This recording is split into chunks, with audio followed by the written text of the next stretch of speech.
Hello guys, welcome to my channel. ये हमारे tenses का पार्ट 12 का वीडियो है। और इससे पहले के वीडियोस में मैंने आपको प्रेजेंट के सारे फॉर्म्स, मतलब चारों फॉर्म के टेंसेस, पास्ट के चारों फॉर्म के टेंसेस और फ्यूचर इंडेफिनिट, फ्यूचर कॉन्टिन्यूस और फ्यूचर परफेक्ट टेंस के बारे में बताया था। और आज हम इस वीडियो में फ्यूचर परफेक्ट कॉन्टिन्यूस टेंस के बारे में पढ़ेंगे। तो फ्यूचर परफेक्ट कॉन्टिन्यूस टेंस क्या होता है? ये वो वर्ड्स होते हैं, ये सेंटेंसेस होते हैं, ये बिल्कुल फ्यूचर कंटिन्यूस टेंस की तरह होते हैं, जिनमें अंत में, एंड में रहा होंगे, रहे होंगे, ऐसे वर्ड्स ही आते हैं। बस इनमें ये डिफरेंस है, क्योंकि ये फ्यूचर परफेक्ट कंटिन्यूस टेंस है तो ये कुछ तो डिफरेंट होंगे फ्यूचर कंटिन्यूस टेंस से। तो उनमें उस डिफरेंस के लिए हम समय के साथ से का प्रयोग करते हैं, मतलब, और से के लिए हम सिंस और फॉर का, मतलब हम इन सेंटेंसेस में सिंस और फॉर का यूज़ करते हैं। और ये जो सेंटेंसेस हैं वो रहे होंगे, रहा होगा, रही होगी वाले वर्ड्स से एंड होते हैं।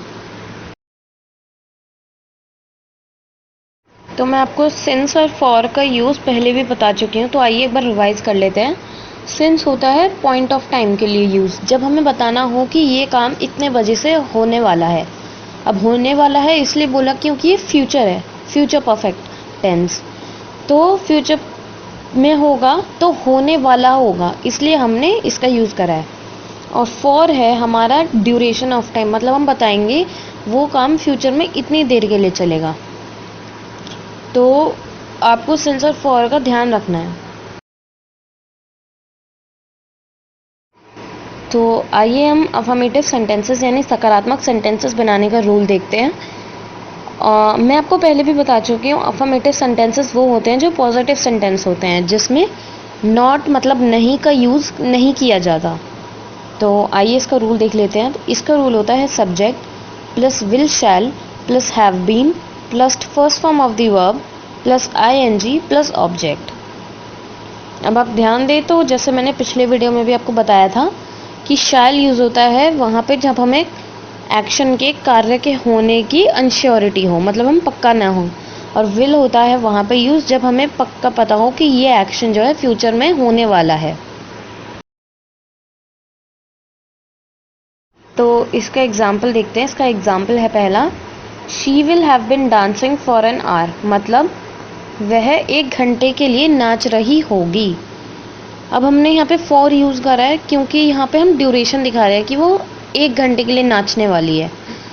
और यहाँ पे जो हमारी वर्ब है वो भी फर्स्ट फॉर्म में है, और हमने विल लगाया, तो इसका मतलब कि वो श्योरली 1 घंटे के लिए फ्यूचर में नाचने वाली है।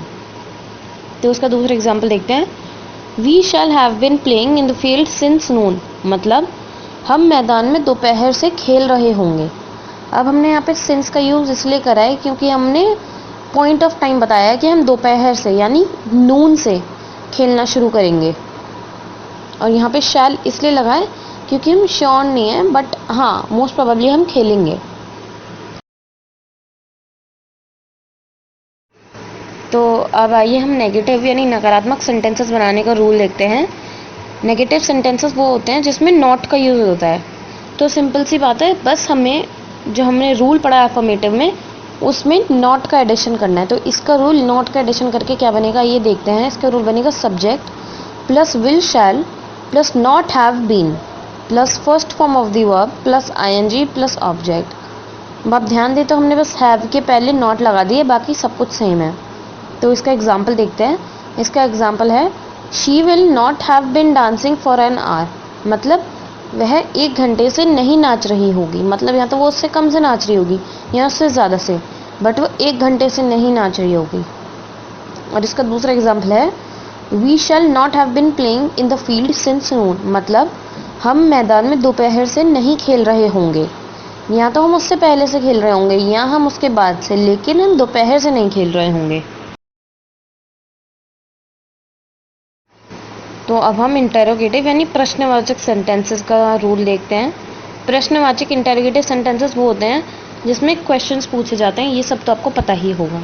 तो आइए इसका रूल देख लेते हैं।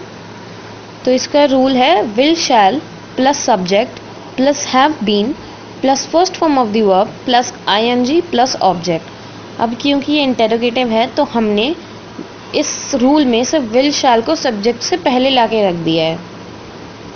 तो इसका एग्जाम्पल देखते हैं। इसका एग्जाम्पल है will she have been dancing for an hour, मतलब क्या वह 1 घंटे से नाच रही होगी। मतलब हम जानना चाह रहे हैं कि क्या वो 1 घंटे से नाच रही होगी, उससे कम से या उससे ज़्यादा से। और दूसरा एग्जाम्पल है इसका shall we have been playing in the field since noon, क्या हम मैदान में दोपहर से खेल रहे होंगे। मतलब हम जानना चाह रहे हैं कि हम दोपहर से खेल रहे होंगे या उसके बाद से या पहले से।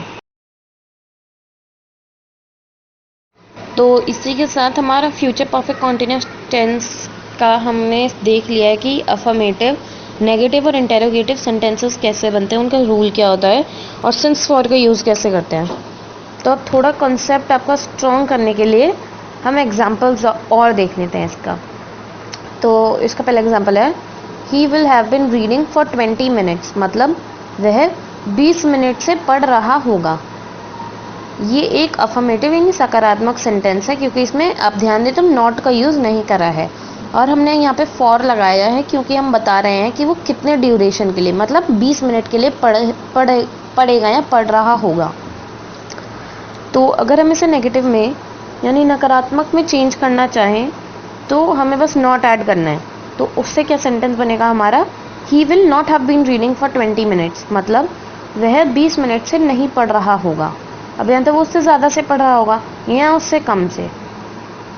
और अगर हम इसे इंटेरोगेटिव बनाना चाहें तो हम विल को सब्जेक्ट से पहले ला देते हैं रूल के अकॉर्डिंग।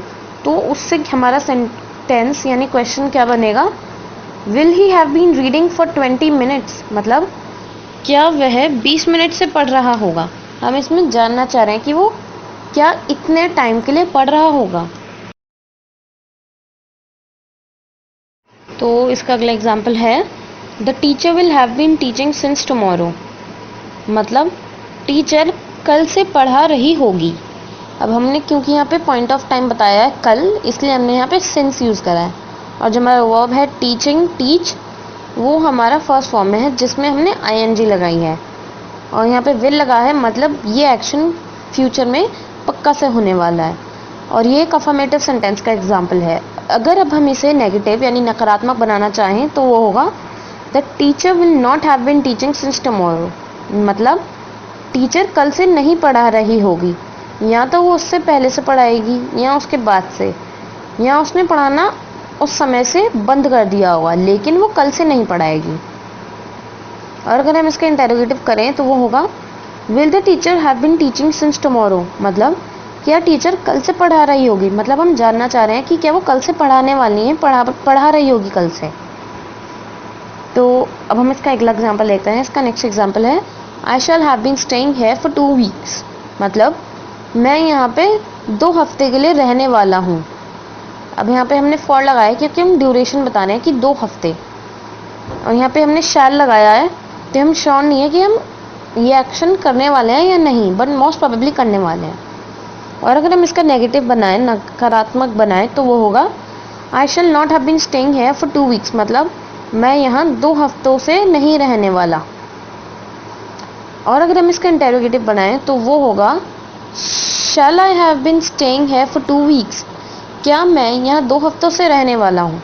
मतलब हम जानना चाह रहे हैं, मैं जानना चाह रहा हूँ कि क्या मैं 2 हफ्तों से यहाँ रहने वाला हूँ। तो इसी के साथ हमारा फ्यूचर परफेक्ट कॉन्टिन्यूस टेंस का लेसन ख़त्म होता है और हमारे टेंसेस का भी, क्योंकि मैंने आपको प्रेजेंट, पास्ट और फ्यूचर तीनों तरह के टेंसेस के बारे में बता दिया है। अब अगर आपको इन टेंसेस में से किसी भी टेंसेस को लेकर कोई डाउट हो तो आप कमेंट सेक्शन में लिख दीजिएगा। और अगर आप हमारे चैनल को, हमारे वीडियो को पहली बार देख रहे हैं तो आप हमारे चैनल को सब्सक्राइब करिएगा और वीडियो को लाइक और शेयर करिएगा। Thank you.